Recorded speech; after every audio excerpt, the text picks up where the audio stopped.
Ya, karena itu kita jangan cuma jadi Kristen, tapi kenallah Tuhanmu. Amin. Karena beragama saja tidak cukup, tapi kita harus mengenal Tuhan. Setelah kita mengenal Tuhan, kita masuk lebih dalam, kita jadi tahu menjadi Kristen pun bukan hanya sekedar Kristen, tetapi ada banyak hal yang seringkali kita tidak mengerti, sehingga kita hidup tanpa mengalami pengalaman pribadi dengan Tuhan, dan kita menjadi Kristen yang tidak kuat, imannya lemah ya. Jadi saya bersyukur Tuhan membentuk saya begitu rupa. Pertama kali terima Yesus, saudara, tantangannya langsung mau dibunuh.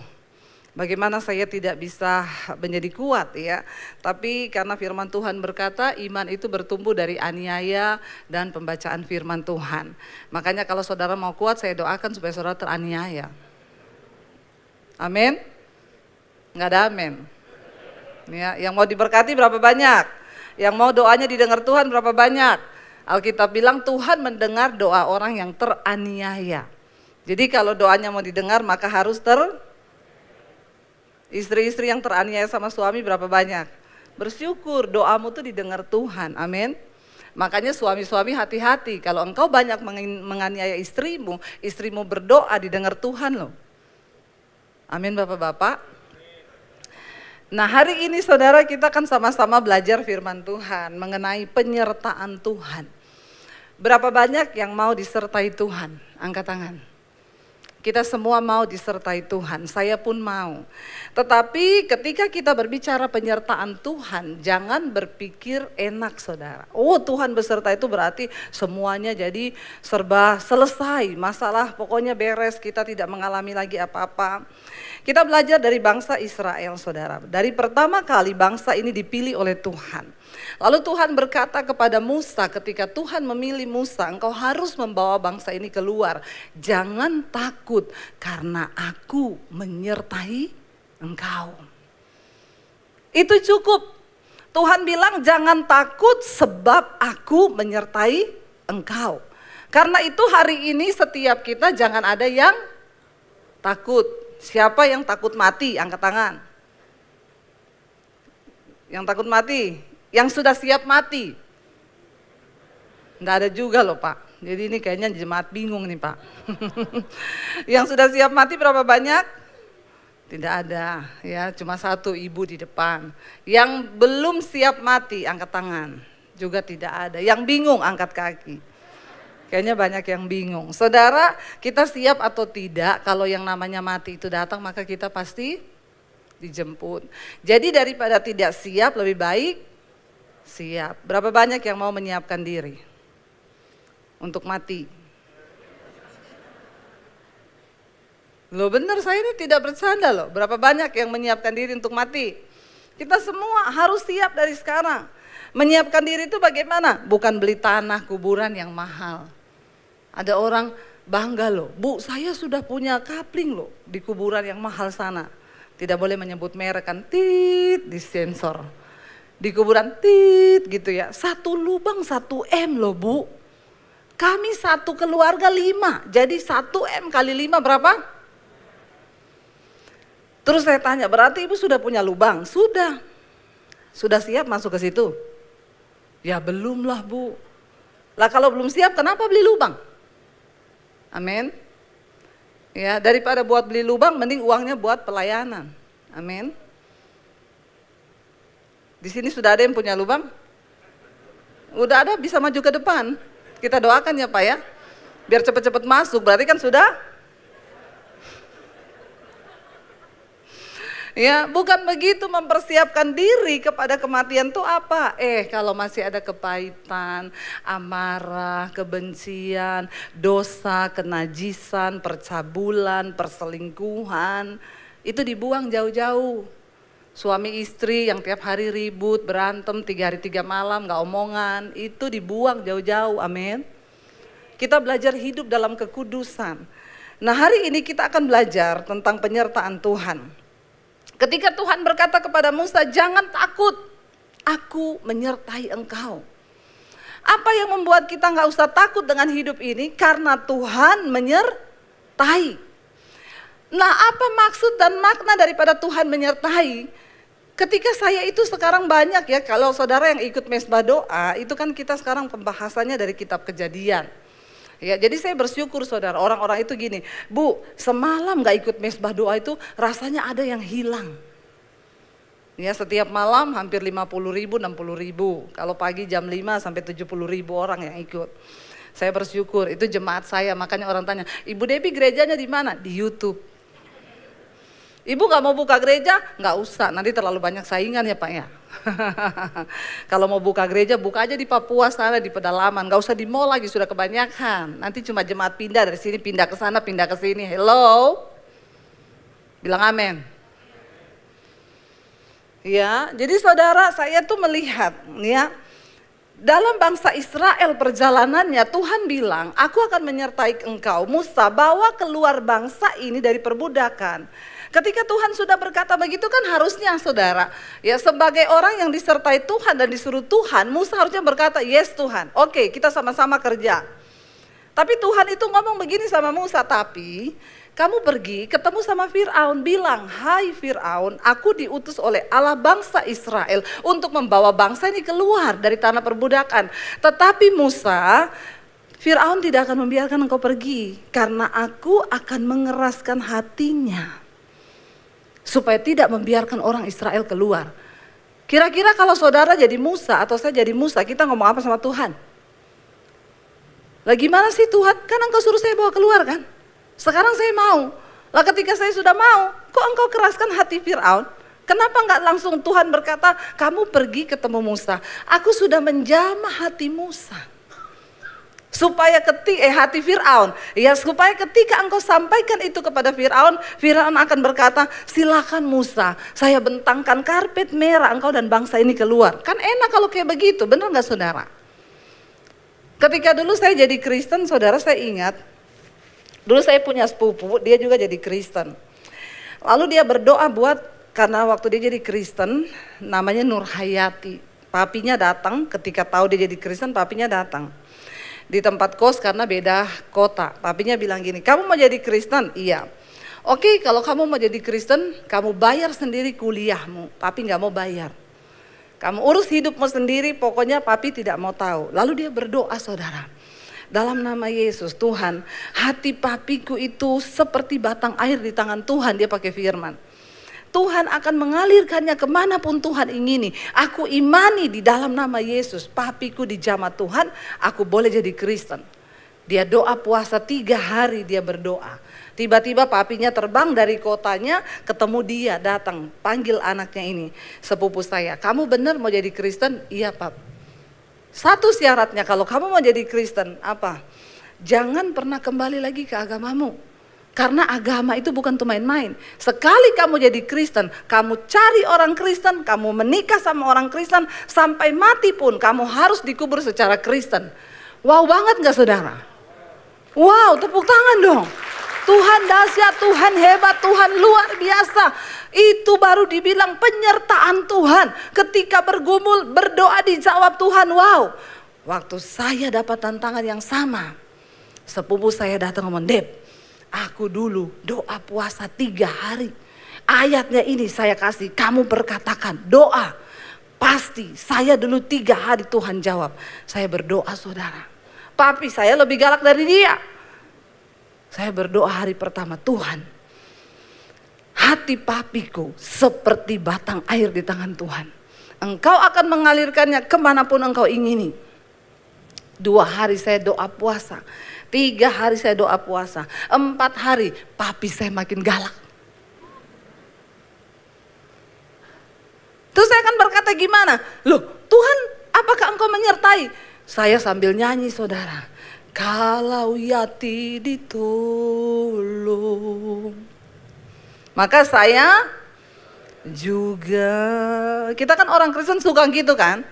Nanti gak dijawab lagi, kita pakai pistol sama Tuhan. Kalau lain ditolong, maka awas kalau engkau tidak tolong saya. Saya doa bukan 3 hari, 3 bulan. Doa puasa belum dijawab. Makin galak papi saya, terakhir dia jawab, dia panggil saya.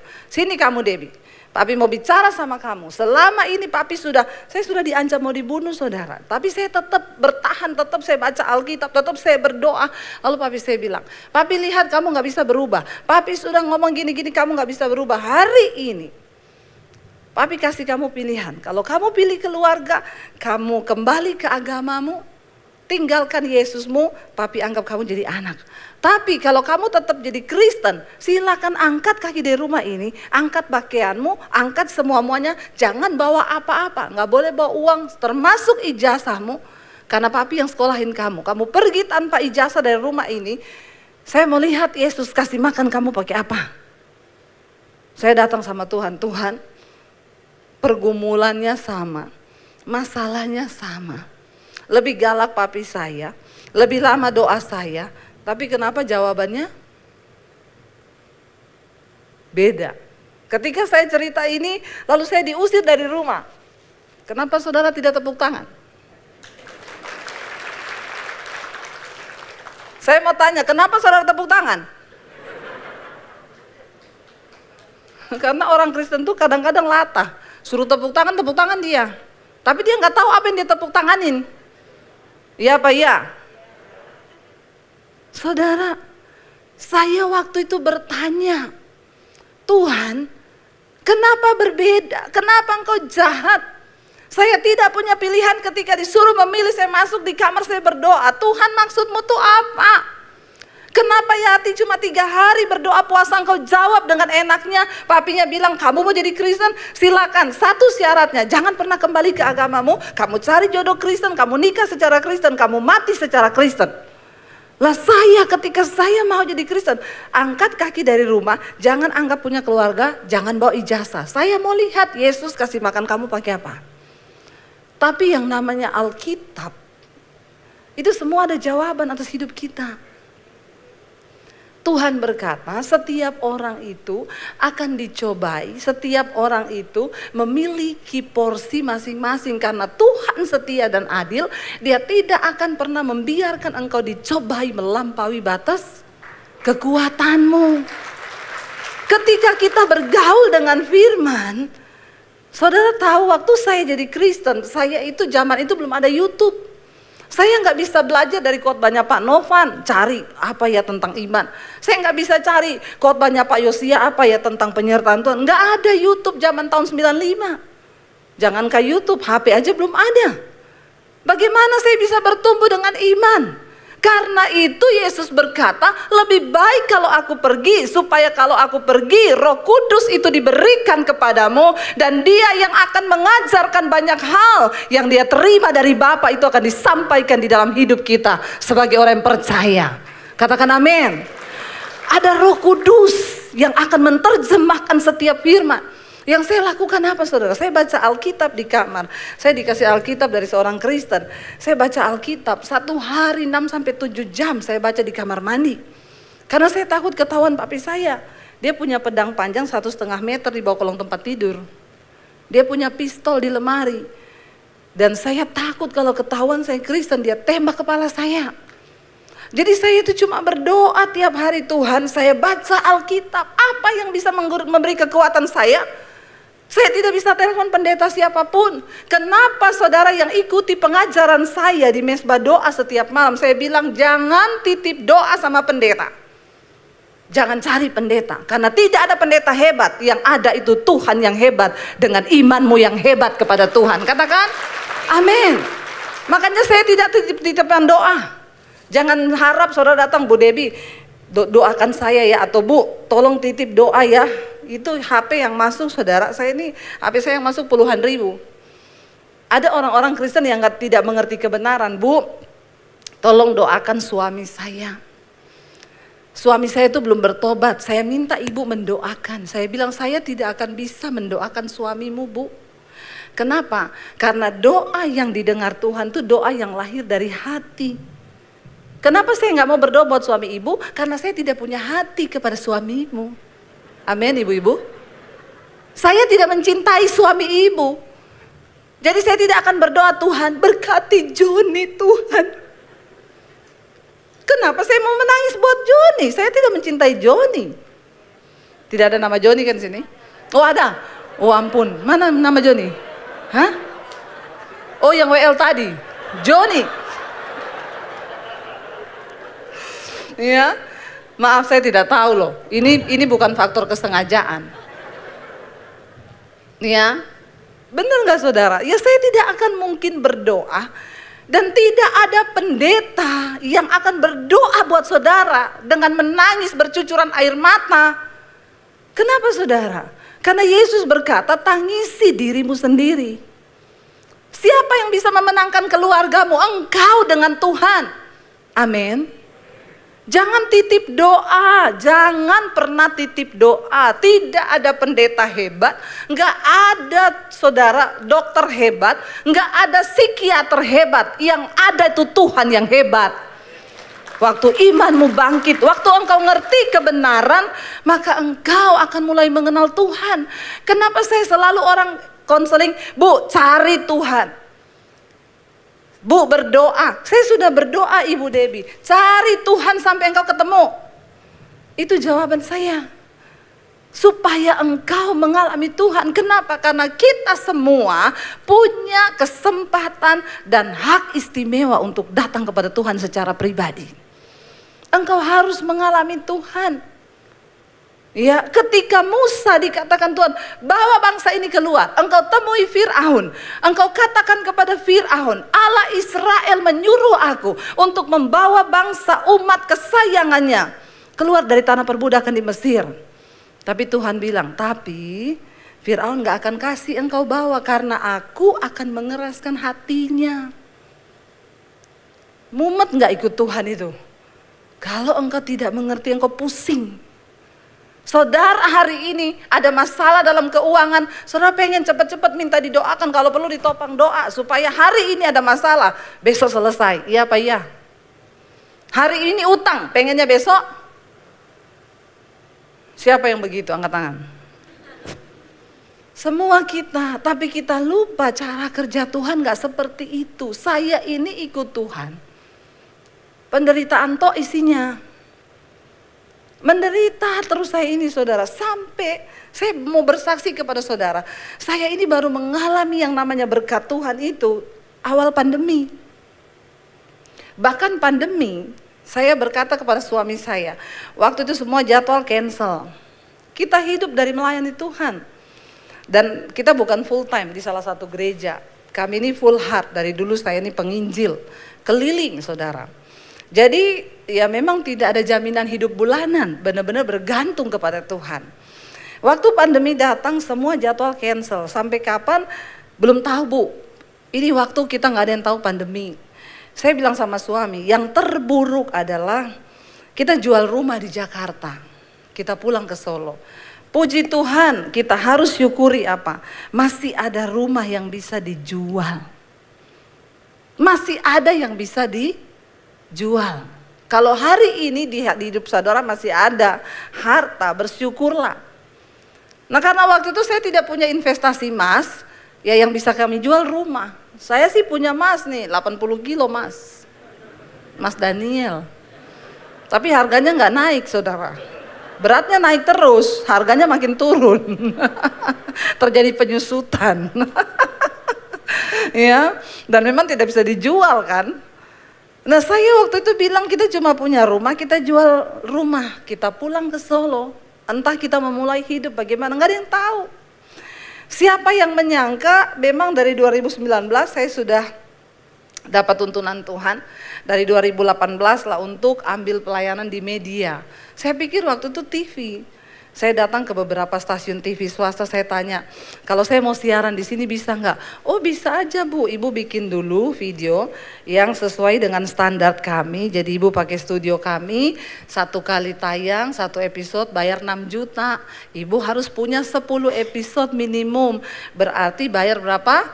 60 juta. Saya tanya, kalau saya bayar 60 juta, saya syuting 10 episode, sudah pasti tayang nggak? Oh belum Bu, nanti akan dilihat dulu. Sudah bayar, belum tentu tayang. Oh kalau gitu saya mundur terhormat. Pertama uangnya siapa 60 juta. Akhirnya saya terus bergumul, Tuhan taruh itu. Ya, saya bilang ke suami, Kita ambil dunia media loh, apa ya? Pikirannya cuma TV terus nggak kepikiran YouTube. 2019 saya doa, saya dapat lagi Tuhan tuh ngomong, tahun 2020 aku akan memberkati engkau dengan tuaian bangsa-bangsa dan berkat kekayaan bangsa-bangsa. Dalam hati saya bilang, alay, lebay. Lebay enggak? Lebay. Saya juga bilang sama suami, masa saya dapat gini loh, Tuhan bilang tahun depan Tuhan berkati kita dengan kekayaan bangsa-bangsa, berkat bangsa-bangsa. Suami saya bilang, kalau itu sih terlalu halu ya. Saya juga berpikir begitu, halu, tapi kenapa saya dapat itu? Karena mikir bangsa-bangsa itu gimana coba? Nggak kepikir kan? Tapi saya bilang sama suami, ya kalau Tuhan yang ngomong pasti terjadi, nanti kita tunggu aja. 2019 kita mulai bergerak di YouTube, mulai bikin. Awal pandemi, subscribe saya itu sudah mencapai 50.000. Tiba-tiba pandemi terjadi. Kita nggak tahu, gereja tutup, umat Tuhan kebingungan, seperti domba yang ketakutan. Mau mencari kekuatan, gak tahu kemana. Di sebelah kanan kiri orang mati semua. Makanya orang Kristen itu kalau nyanyi itu pinter ya, apalagi di gereja. Walau 1000 rebah di sisiku. Apa? Kau tetaplah Allah penolongku. Lalu apa? Walau 10.000 rebah di kananku, takkan ku goyah sebab Yesus sertaku. Kalau nyanyi alay lebay. 10.000 rebah, satu tetangga saja mati COVID. Lebay, alay lebay. Iya Pak, iya. Ngumpet semuanya ketakutan. Makanya saudara, ketika pandemi itu, Tuhan terus taruh di hati saya, sampaikan kepada umatku, jangan takut karena COVID. Hidup mati kita bukan di tangan COVID. Kalau belum waktunya mati, biar kena COVID berkali-kali tidak mati. Saya sama keluarga kita ini bintang 3 COVID. Bintang 3 saudara, 3-3-nya kena dari awal bulan November kita kena, 2021 yang Delta semua, suami saya hampir mati itu ya. Yang terakhir kemarin Omikron itu kita kena lagi. Saya itu waktu itu tanya, Tuhan kenapa kita kena terus? Tuhan bilang karena itu varian baru. Jadi kamu harus coba biar bisa bersaksi. Karena saya ingat awal pandemi ketika banyak hamba Tuhan mati, saya juga berdoa, Tuhan kalau Tuhan mau izinkan saya kena, gak apa-apa Tuhan, untuk bersaksi saya rela, saya siap. Gak apa-apa, saya mau kena, dan kita kena itu November. Ketika udah pelayanan dibuka, teman-teman pendeta, Bu, jangan keluar-keluar dulu. Ini COVID paling banyak mati pendeta. Jawaban saya sampai ada satu perusahaan telepon, Bu Debbie, ini kan lockdown sudah dibuka di Jakarta. Kami karyawan sudah masuk semua Bu. Kita sudah mau mulai persekutuan karena kita butuh kekuatan iman. Tapi gak ada satupun pendeta berani datang. Saya mau tanya Ibu, minggu depan Ibu dijadwal, Ibu berani datang gak? Jawaban saya doa dulu. Itu paling aman buat pendeta itu. Saya tanya Tuhan, saya doa. Bener saya doa. Jawabannya Tuhan apa? Nggak tahu malu. Itu pegawai yang tidak punya iman. Mereka berani masuk kantor hanya demi sesuap nasi supaya mereka bisa hidup. Di tengah keadaan menakutkan gini, kamu yang harusnya pergi, kamu sembunyi. Yang itu belum pasti mati loh. Kenapa kamu takut? Pergi.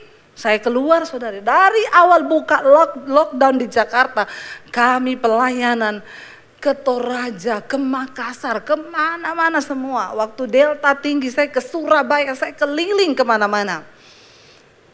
Ya sama dengan pesan yang sama, kalau belum waktunya mati tidak akan. Kalau sudah waktunya gak usah tunggu kena COVID. Saudara duduk di kursi, saudara tidur di kamar, juga bisa mati. Makanya siap-siap saja, amin. Saya punya teman cerita, Bu, suami saya meninggal. Kenapa meninggalnya? Jadi plafon di rumah saya itu di teras bocor. Pah, panggil tukang, nggak usah, aku aja, gampang kok. Lagi naik benahi plafon, ada lebah terbang. Hinggap di dada kiri. Ditikam di dada kiri. Nggak lama pusing. Aduh, saya kok tiba-tiba pusing, turun. Begitu turun pingsan, dibawa ke rumah sakit, meninggal.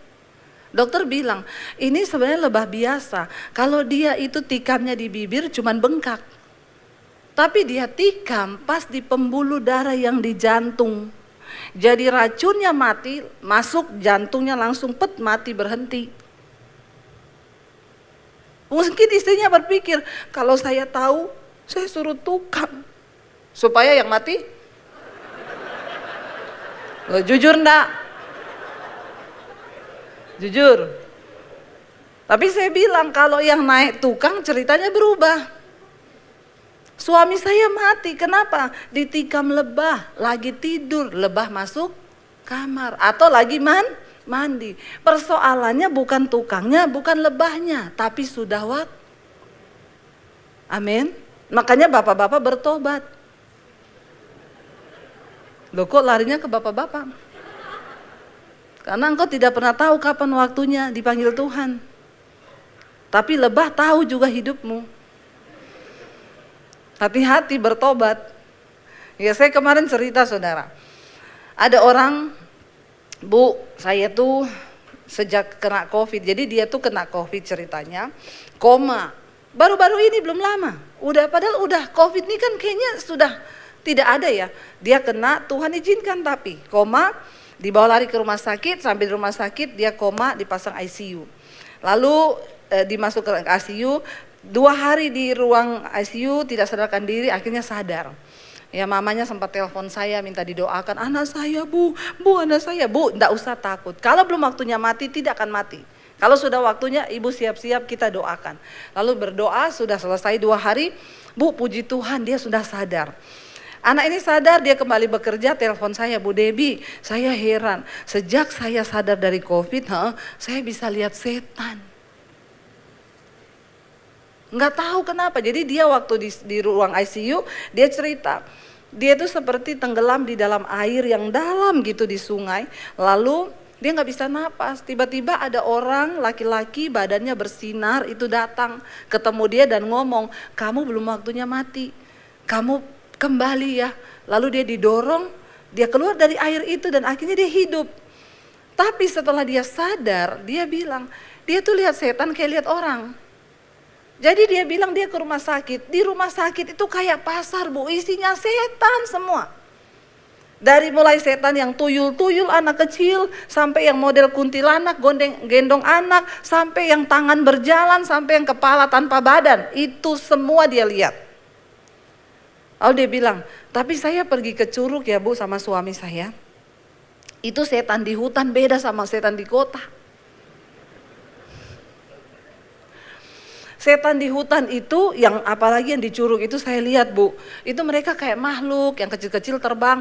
Tapi yang di bawah pohon penunggunya Bu, serem. Modelnya makhluk, ada tanduknya banyak Bu. Matanya menyala merah gitu melihat ke saya. Sampai saya pikir kok setannya kayak begini, saya bilang itu beda. Makanya Alkitab bilang ada roh-roh jahat, ada penghulu-penghulu, ada penguasa-penguasa. Saya bilang kalau yang begitu tuh itu penguasa atau roh teritorial di suatu tempat. Beda sama setan di kota. Makanya saudara kalau pergi ke hutan kemana harus berdoa minta tutup bungkus. Walaupun saudara nggak bisa lihat setan, tapi memang setan itu ada. Ya, tapi kalau orang kota kayaknya udah gak peduli setan, sekarang malah kalau foto ada setan seneng loh. Viral loh, bener gak? Dia selfie gitu ya, lagi nge-vlog ada setan, penampakan. Malah dicariin setan, biar viral dia. Ya, dia datang ke Curug udah foto-foto, kayaknya setannya juga mau ganggu, udah males ya. Kata setan, kayaknya dia lebih kesetanan daripada kita. Makanya kasihan setan yang di kota itu sudah hilang pamor. Tidak berwibawa lagi saudara. Karena manusia lebih setan dari... Lihat kanan kirimu, siapa tahu ada setan. Jangan ngomong, suami saya ini setan banget Bu. Di sini nggak ada ya. Lalu dia bilang gini, dan Bu, saya tuh bisa lihat orang loh. Orang itu kalau ada kuasa gelapnya, saya tahu Bu. Nanti ada yang hitam, ada yang putih, ada yang terang bersinar. Terus saya pernah lihat Bu, ada satu laki-laki itu di kakinya diganduli, ada satu makhluk gantungan di kakinya. Itu mukanya perempuan tapi badannya itu kodok. Saya bilang itu roh persinahan, kalau di Alkitab tuh kodok itu lambang roh persinahan. Tapi kepalanya perempuan Bu. Terus saya bilang harusnya kalau ada yang begitu kamu doakan. Oh iya Bu, saya panggil dia. Saya tanya, kamu dari mana? Ada setan loh ngikutin kamu. Terus saya doain Bu kakinya, setan tuh gak mau lepas Bu. Saya tengking, dalam nama Yesus, dalam nama Yesus. Saya lepaskan pegangannya, akhirnya dia hilang, pergi. Tapi kan kalau orang itu gak bertobat, balik lagi kan. Malah ajak 7 yang lebih jahat. Kodok, katak, biawak, semua diajak. Ya, semua komodo, datang semua, buaya. Ya, tapi katanya buaya itu binatang yang paling setia selama ada di air. Karena kalau dia keluar jadi buaya, di sini tidak ada buaya darat. Saudara, saya bilang sama dia gini, terus kenapa? Bu, bisa didoain gak saya? Saya mau ditutup. Saya enggak mau lihat-lihat kayak begini Bu, bukan saya takut Bu. Tapi gak nyaman aja, saya gak damai. Bayangkan tiba-tiba lagi jalan ada kepala muncul. Ada ini. Terus saya bilang ya kalau saya sih kamu suruh tutup saya, aduh. Saya juga baru kali ini ada orang minta begini. Kalau saya suruh tutup pintu, saya tutup pintu itu. Masalahnya tutup begini nih saya enggak sakti kan. Tapi saya bilang, kita punya Roh Kudus, nanti kita berdoa. Kalau itu bukan dari Tuhan, nanti Tuhan tutup. Tapi saya tanya dia, tapi harusnya kalau kamu sejahtera jangan ditutup. Justru kamu pakai buat karunia doa pelepasan. Ya, kalau dia belum ditutup, saya kesini saya ajak loh dia ini. Biar dia lihat bapak-bapak yang ada kodok-kodok ini. Siapa aja ini ya. Dia tahu pasti nih, yang gantung di kepala kodok, di bang, di sini kodok, katak, biawak, ya itu tadi. Ya, jadi tinggal kita lihat aja, kita panggil kan enak gitu ya. Tapi dia nggak mau, nggak Bu, saya terganggu sekali. Akhirnya kita berdoa, minta Roh Kudus hadir, ya saya mengurapi. Berapa hari lalu saya telepon, gimana? Puji Tuhan Bu, sekarang nggak pernah lihat-lihat lagi. Saudara, tapi loh di alam roh itu seperti itu. Makanya ya kita ini harus sungguh-sungguh dengan Tuhan. Ini tadi kenapa lari ke kodok ya kesaksian saya ya. Jauh banget ya larinya ya. Lalu saudara, Tuhan berkata kepada Musa, kamu bawa bangsa ini keluar. Tapi aku akan mengeraskan hati Firaun. Sehingga cukup lama Musa harus bergumul. Terjadi tulah yang pertama, tulah kedua, tulah ketiga, tulah keempat, tulah kelima. Semua perbuatan besar dan ajaib sudah terjadi. Tapi tetap Firaun, tetap hatinya dikeraskan Tuhan. Saudara, penyertaan Tuhan bukan membuat hidup kita itu tidak mengalami masalah. Penyertaan Tuhan bukan jaminan engkau tidak akan mengalami persoalan. Penyertaan Tuhan bukan berarti hidup kita mulus tanpa godaan, tanpa tantangan. Kita belajar bangsa Israel mengalami hal itu. Supaya apa? Mari kita lihat bersama saudara, kita baca dalam Keluaran. Ya, kenapa Tuhan izinkan ya Musa itu harus bergumul dengan sampai tulah yang ke-10, kematian anak-anak sulung di Mesir. Keluaran pasal 14 ayat yang ke-31. Kenapa Tuhan itu mengizinkan itu semua terjadi? Ya, Keluaran 14 ayat 31 berkata, ketika dilihat oleh orang Israel betapa besarnya perbuatan yang dilakukan Tuhan terhadap orang Mesir, maka takutlah bangsa itu kepada Tuhan dan mereka percaya kepada Tuhan dan kepada Musa hambanya itu. Kenapa Tuhan harus izinkan persoalan, tantangan di dalam penyertaannya? Tuhan menyatakan perbuatan-perbuatannya yang besar. Supaya apa saudara? Ayat ini berkata, supaya orang, saudara dan saya melihat perbuatan Tuhan yang besar di dalam hidup kita. Sehingga kita ini sungguh-sungguh percaya. Karena banyak orang berkata percaya kepada Tuhan, tapi hanya sedikit yang berani mempercayakan hidupnya kepada Tuhan. Percaya belum tentu engkau mempercayakan hidupmu. Apa yang akan membuat bangsa itu bisa meninggalkan Mesir dengan hati yang benar-benar plong? Hanya ketika mereka mempercayakan hidupnya kepada Tuhan. Sampai Tuhan nyatakan ketika akhirnya Fir'aun melepaskan mereka pergi. Mujizat pertama yang Tuhan kerjakan adalah tiang awan dan tiang api. Mereka melihat perbuatan yang Tuhan lakukan. Wow, untuk apa saudara? Keluaran pasal 15 ayat yang ke-11 berkata, bangsa itu berkata begini, siapakah yang seperti engkau? Keluaran 15 ayat 11. Siapakah yang seperti engkau, kata firman Tuhan, di antara para Allah? Allahnya huruf kecil. Di antara para Allah ya Tuhan, siapakah seperti engkau? Ya mulia karena kekudusanmu, menakutkan karena perbuatanmu yang masyhur, engkau perbuat keajaiban. Saudara, kenapa Tuhan harus izinkan masalah dalam hidup kita?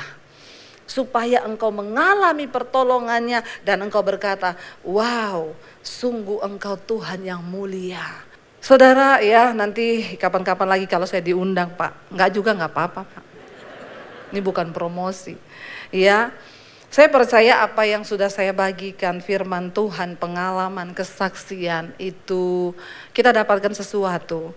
Ya, jadi satu hal saja yang Tuhan mau sampaikan hari ini saudara, penyertaan Tuhan bagi kita bukan berarti tanpa masalah, tanpa tantangan. Kalau hari ini engkau sedang mengalami masalah, tetapkan di dalam hatimu untuk percaya dan bilang, Tuhan aku percaya.